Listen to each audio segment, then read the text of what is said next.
आज की क्लास में हम बात करने वाले हैं। सबसे पहला टॉपिक रहेगा हमारा इंपोर्ट और एक्सपोर्ट और दूसरा टॉपिक रहेगा ODBC। तो ODBC क्या होता है पहले वो आपको मैं समझा देता हूँ, उसके बाद हम बात कर लेते हैं इंपोर्ट और एक्सपोर्ट पे। तो ODBC का मतलब होता है ओपन डेटाबेस कनेक्टिविटी, यानी कि ये टैली के डेटा को SQL सर्वर के डेटाबेस पर रखने के लिए काम में आता है। ठीक है, SQL डेटाबेस के सर्वर पर रखने के लिए ये एक एप्लीकेशन डेवलपर की तरह काम करता है। ठीक है, ODBC चार घटकों पर होता है, जिसमें से फर्स्ट है प्रभावित करता है चार घटकों को। तो पहला है ODBC क्लाइंट। ठीक है, तो ये रहा ODBC क्लाइंट।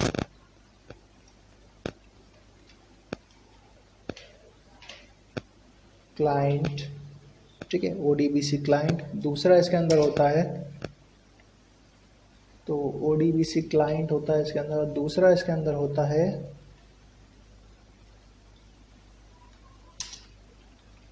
ODBC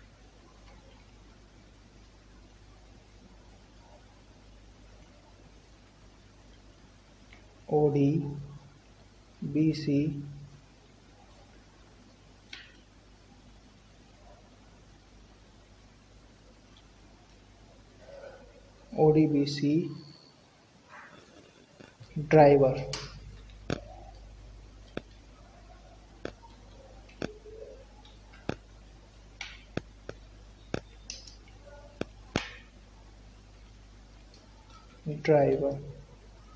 ठीक है, तो ODBC ड्राइवर होता है। तीसरा इसके अंदर होता है ODBC सर्वर।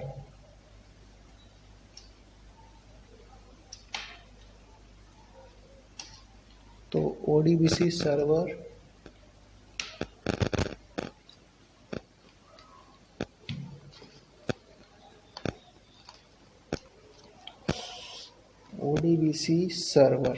तो मैं यहाँ पे थोड़ा सा मेरा कीबोर्ड प्रॉब्लम कर रहा है, तो मैं यहाँ ऑन स्क्रीन कीबोर्ड ऑन कर ले रहा हूँ। ऑन स्क्रीन कीबोर्ड, ठीक है, तो ये ऑन स्क्रीन कीबोर्ड आ गया यहाँ पे। ठीक है, सर्वर। ठीक, इसके नेक्स्ट इसमें होता है ODBC क्लाइंट, जो कि मैं आपको बताऊँ ये तीन चीज़ें होती है। तो ODBC क्लाइंट एक क्लाइंट API को लागू करता है, बदले में ODBC API डेटाबेस द्वारा प्रदान किए गए ODBC ड्राइवर के साथ कम्युनिकेट करेगा। ठीक है, अब नेक्स्ट है इसके अंदर ODBC ड्राइवर। तो ODBC ड्राइवर क्या काम करता है? तो ODBC ड्राइवर एक लाइब्रेरी है जो कि ODBC API द्वारा समहरित कार्यों को क्रियान्वित करता है। यह ODBC फंक्शन कॉल को प्रोसेस करता है, डेटाबेस के लिए SQL रिक्वेस्ट सबमिट करता है और परिणाम वापस एप्लीकेशन पर लौटाता है। कहने का मतलब ये है ड्राइवर लाइब्रेरी की तरह काम करेगा। यहाँ से इन्फॉर्मेशन आएगी तो वो यहाँ पर स्टोर करेगा, और यहाँ से कोई इन्फॉर्मेशन जाएगी तो वो वहाँ पे भेजेगा।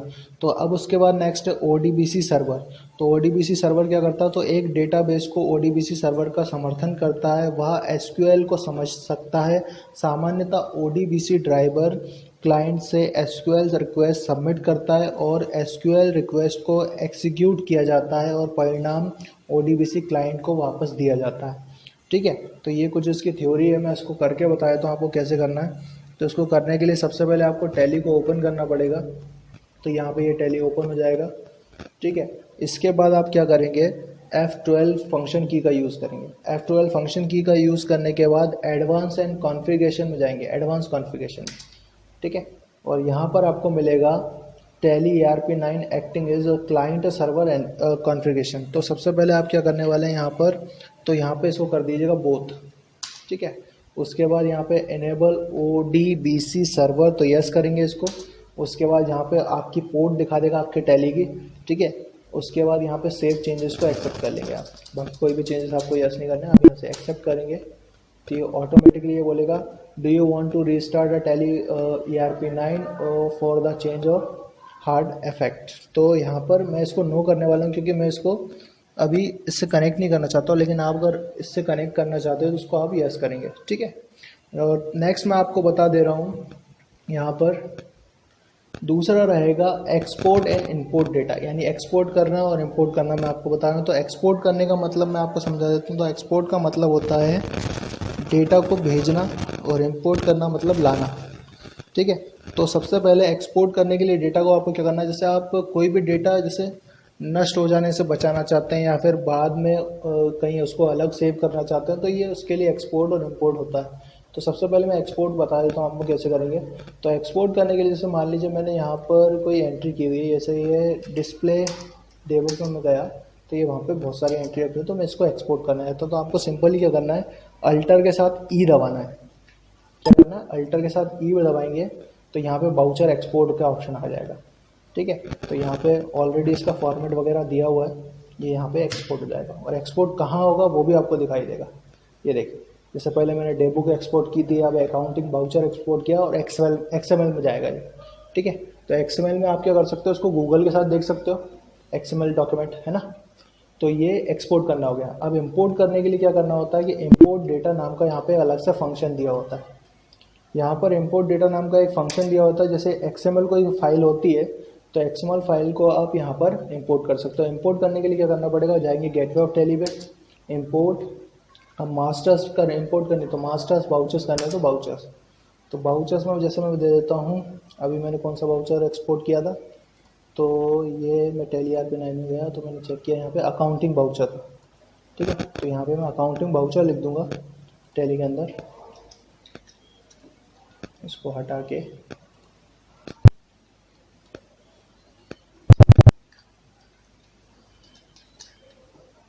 तो फिर से यूज़ कर लेता हूँ ऑन स्क्रीन कीबोर्ड का, on screen keyboard counting voucher, ठीक है। और उसको मिनिमाइज कर दिया और यहाँ पे जैसे आप लिख लेंगे अकाउंटिंग बाउचर, ठीक है, .xml, ठीक है। तो ये फिर से ऑन स्क्रीन कीबोर्ड का यूज़ करना पड़ेगा मुझे। आपको ज़रूरी नहीं कि ऑन स्क्रीन कीबोर्ड का यूज़ करना पड़े, क्योंकि मेरा कीबोर्ड चल नहीं पा रहा है इसलिए तो मैं यहाँ पे ये कर दे रहा हूँ, ठीक है। और यहाँ पे आप एंटर करेंगे। वैसे तो यहाँ पर आपको फाइल मिली नहीं है, लेकिन क्या होगा कि जैसे आप उसका मतलब जैसे कोई भी एक्सएमएल फाइल डालेंगे आप तो वहाँ पे आपको ये मिल जाएगी, ठीक है। तो ये एक्सएमएल को इंपोर्ट करने का तरीका यही होता है। हमें यहाँ पे जैसे कि ये जो टैली की फाइल है, आप मिली क्यों नहीं फाइल, वो उसका एक समझ लीजिए सीधा सा मसला ये है कि यहाँ पर ऑलरेडी हम अकाउंटिंग बाउचर्स के अंदर ये मतलब जो फाइल है वो ऑलरेडी टैली की है। तो जो आपको एक्सएमएल फाइल जो आपको इंपोर्ट करवानी है वो दूसरी होनी चाहिए, ठीक है। वो रहनी एक्सएमएल फाइल चाहिए लेकिन दूसरी टाइप की होनी चाहिए, इसलिए, ठीक है। तो इसलिए इंपोर्ट नहीं हुई। तो इंपोर्ट करने का तरीका यही है, मास्टर्स हो गए तो मास्टर्स में इंपोर्ट करेंगे, बाउचर्स हो गए तो बाउचर्स, और बैंक डिटेल्स हो गए तो बैंक डिटेल्स, ठीक है। तो सिंपली इसी तरीके से आप इंपोर्ट और एक्सपोर्ट कर सकते हो डेटा का। और मैं आपको बता ही दिया कि ODBC क्या होता है, तो ODBC के द्वारा भी आप काम कर सकते हो, ठीक है। ओके, आज की क्लास में हम बात करने वाले